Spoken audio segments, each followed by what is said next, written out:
And clog their arteries slowly. Yeah. Oprah right now. Cheerios, I love Oprah. Eat them, Oprah. Yeah.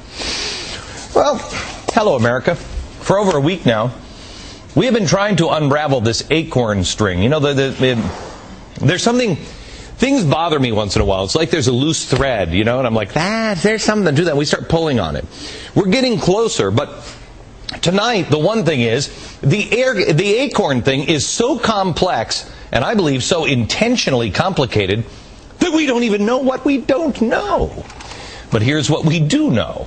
Let's try to tie everything together on what we already do know, and keep in mind, we're not getting caught up in the politics of the voter registration fraud that, you already know about that.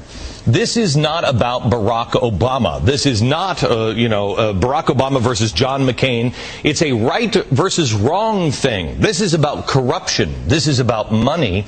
This is about using people, getting rich. The first piece of the string that we had an ACORN spokesman, Scott Levinson, on. I just wanted to ask him a couple of simple questions about some bad things reportedly happening within his organization. Here's what happened. Why have you hired people who have been imprisoned for identity theft? Excuse me? I mean, really, excuse me, do you really want to go talk about that case? Yes. You want to talk about the furlough program that the state offered. Fraud. The furlough program that the state offered, who released these people to work for us. I apparently can't do it because it's so hard. How would you hire somebody with identity fraud? You throw out these numbers like 23,000, and you weren't even clear what the 23,000 Help me out. Identity fraud. You have nobody? Again, do you not hear me on the state furlough program? Do you not? This is so ridiculous. Hey, by the way, Scott, would you like some Cheerios? This wasn't it. This is what really started. I mean, during the break, this guy had the nerve to say, oh, you know what, and you're just afraid of black people. I kicked him off my set. Later on, I had somebody else on from ACORN. They're still working from ACORN. In fact, I've had several people who are still working with ACORN on the program and advising us off the air. They have given us an insider look at the kinds of problems that they just ran into just by asking simple questions to ACORN's leadership, like I did there.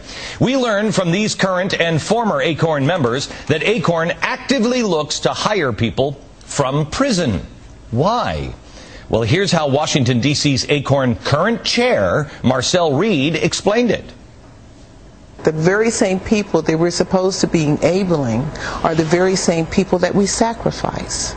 So we can't have that kind of divisiveness there. If we're out to help people, who works for $9 an hour all day long or less? Who works for that kind of money? If you're empowered and if you're not an idealist student or retiree who has a very cushy life, you can't afford to work for that kind of money. Okay.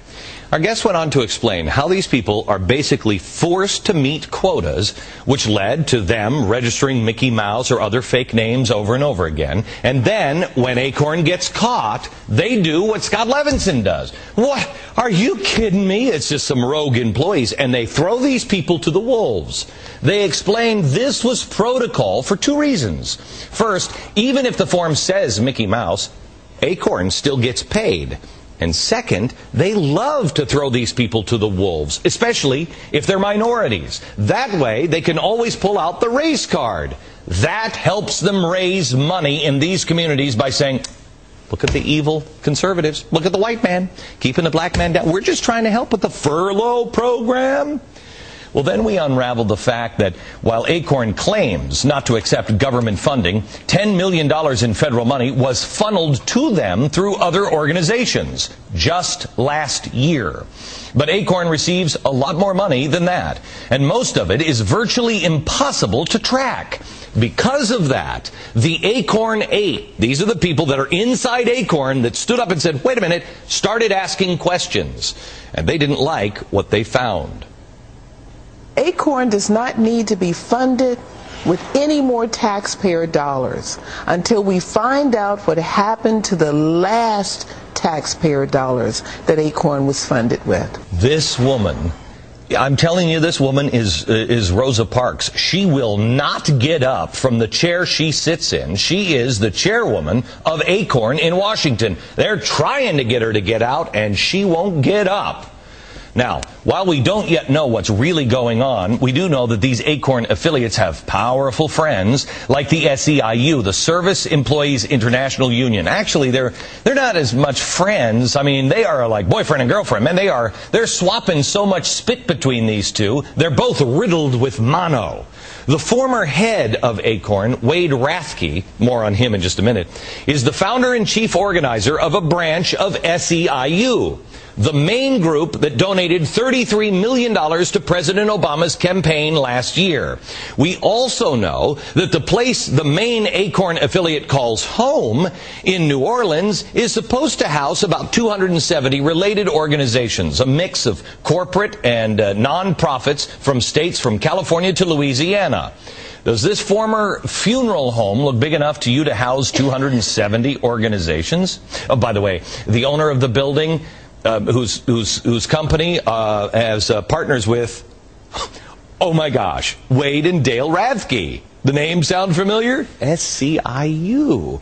As I told you earlier, Wade also happens to be the president of ACORN International. What a coincidence. Oh, and he and his brother, Dale was accused of embezzling $1 million. And they're both listed as president or partner in dozens of these companies based in that one building in New Orleans, where there's never any corruption. How do these people sleep? They have to be tired. They're working at so many companies. So that's what we know so far. But the big question remains unanswered. Millions of dollars flow into that building every year. Where does it go? Who is behind this? Here now is Matthew Vadum. He is a senior editor at the Capital Research Center. Matthew, what have we stumbled into here? Everybody else is paying attention to ACORN like this is a left-right Republican Republican-Democrat thing. I don't think it is. This is a full-fledged scam. Well, there's a lot more to it than that, Glenn. ACORN is an immense crime family, an immense crime syndicate that has tentacles all throughout the United States, and now it's trying to spread to India and Canada and other places and open up operations overseas. Why do you say it's a crime? Why do you say it's a crime family? Well, they're engaged in racketeering. They do all sorts of things, like they break the law constantly, and they're engaging in protest for hire services, the Muscle for Money program, which you heard about already, which is blackmail, and all sorts of other things that they're doing that are untoward. There are millions of dollars changing hands between various ACORN affiliates all the time, and we've documented that where I work at Capital Research Center. Okay, so you can 6-7-figure transfers. You can prove this stuff that you're saying. I have proven it. Okay. It's based on their tax returns. All right. So why isn't anyone going after these people? Where does this thread that we're pulling, where does it end? That's hard to say. The transfers are not necessarily illegal, but they're very suspicious. How many other nonprofit networks do you know write checks to each other for $5 million? This has happened with ACORN and one of its affiliates, American Institute for Social Justice.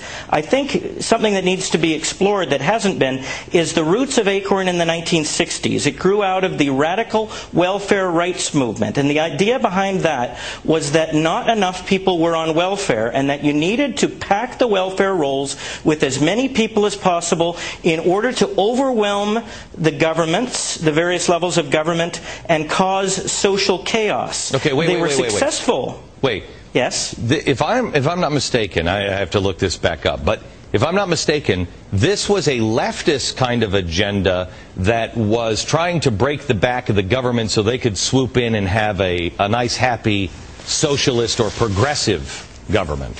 Right? Yes, I guess you could say it was like a Marxist anarchist idea in the 60s that was popularized by the two Marxist professors, Richard Cloward and Francis Fox Piven. They wrote an influential article in The Nation in 1966 called The Weight of the Poor, which inspired a lot of welfare rights organizations, such as the one Wade Rathke worked for. Okay, so was Wayne Rathke back then, was he part of this?